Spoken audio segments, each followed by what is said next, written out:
Hola, ¿qué tal? Muy buenas noches, me presento. Mi nombre es Denilson Jair Mondragón Juárez y aquí estamos, ocupando de nuevo este lugar en YouTube para hablar de un tema que probablemente me hará pasar una materia. Hablaremos del escenario natural, por dividir el tema en varios segmentos. Primero, ¿qué son los ecosistemas? Segundo, el medio físico. Tercero, las relaciones. Y cuarto, los seres vivos, que digamos que son como que las partes fundamentales de este tema. Bueno, empecemos por lo básico.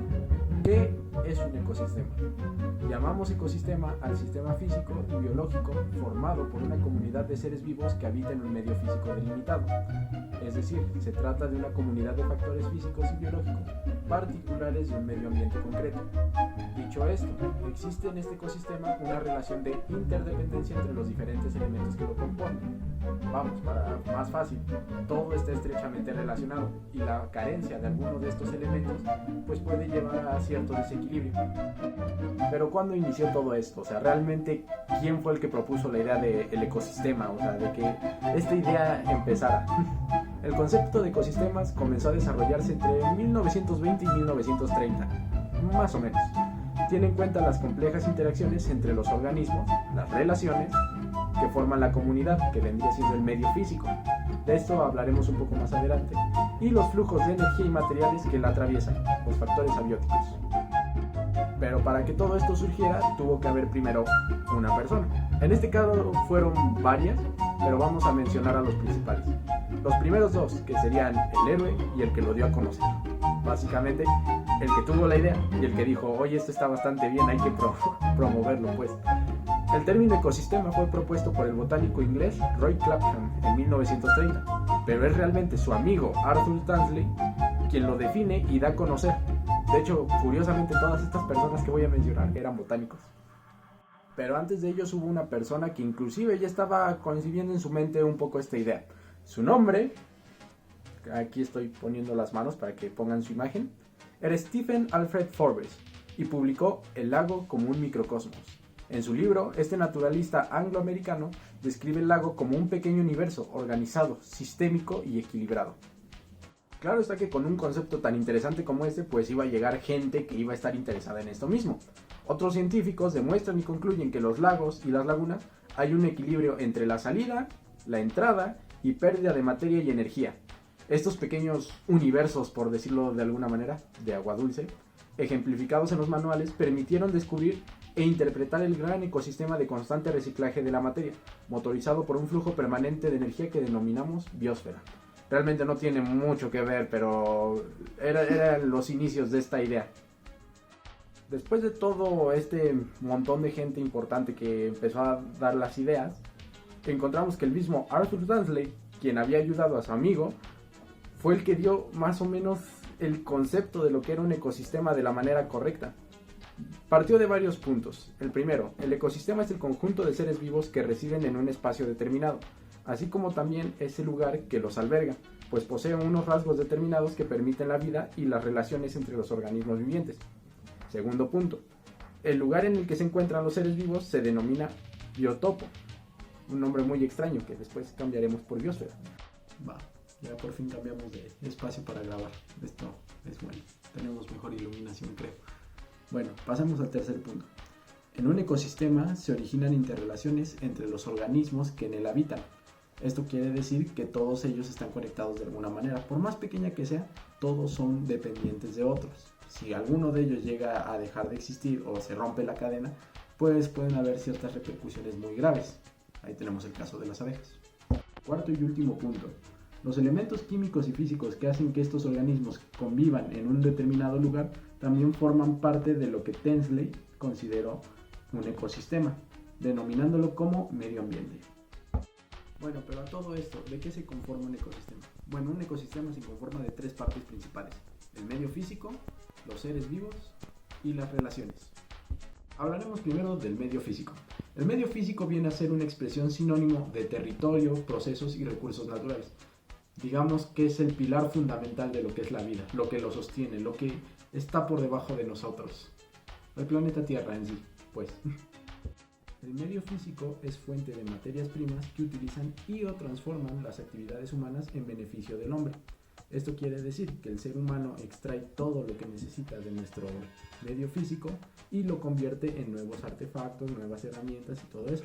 Esto obviamente también tiene su impacto en el mundo al generar contaminación y diferentes tipos de daño al mismo.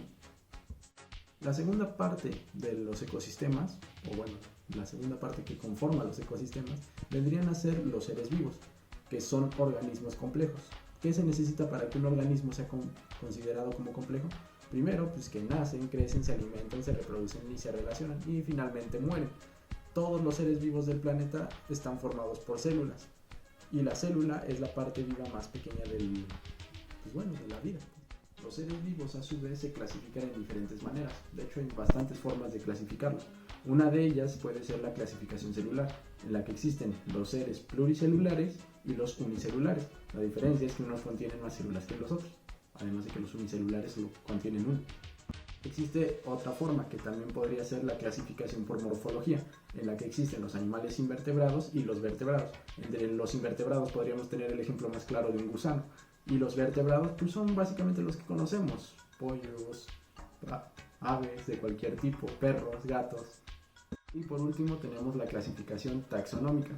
El ser humano ha creado diferentes categorías en las que ha ido agrupando a los diferentes seres vivos, de forma que les sea más sencillo reconocer a unos de otros.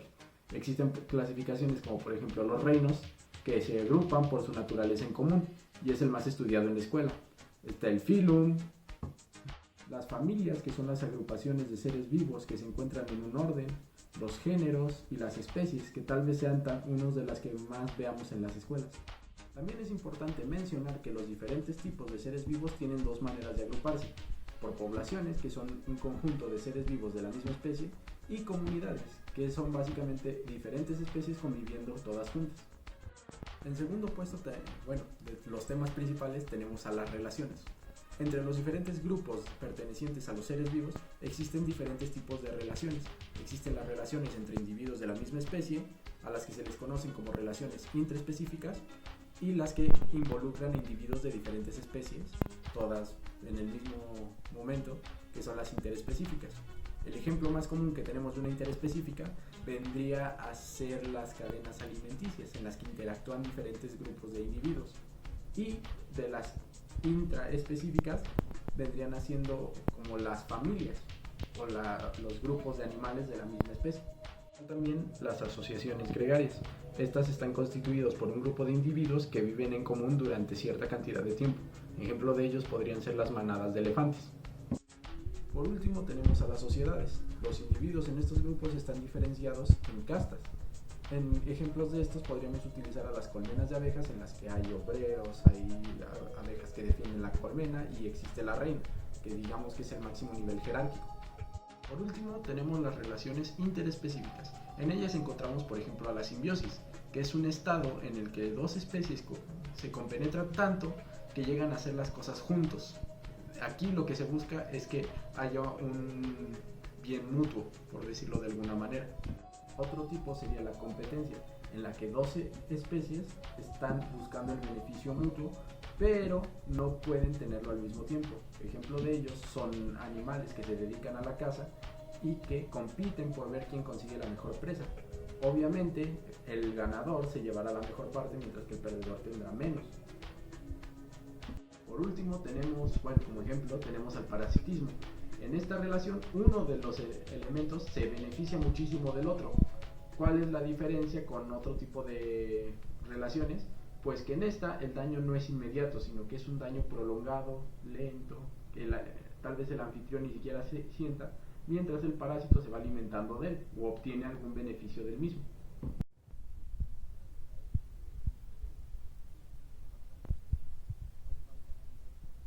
Los tipos de ecosistemas o cómo hay relaciones tan grandes en ellas, cómo se diferencian unos de otros, pero sinceramente creo que son temas que se pueden utilizar después. De momento quisiera agradecer la atención y recordarle que los siguientes videos los iré subiendo consecuentemente, entonces buenas noches.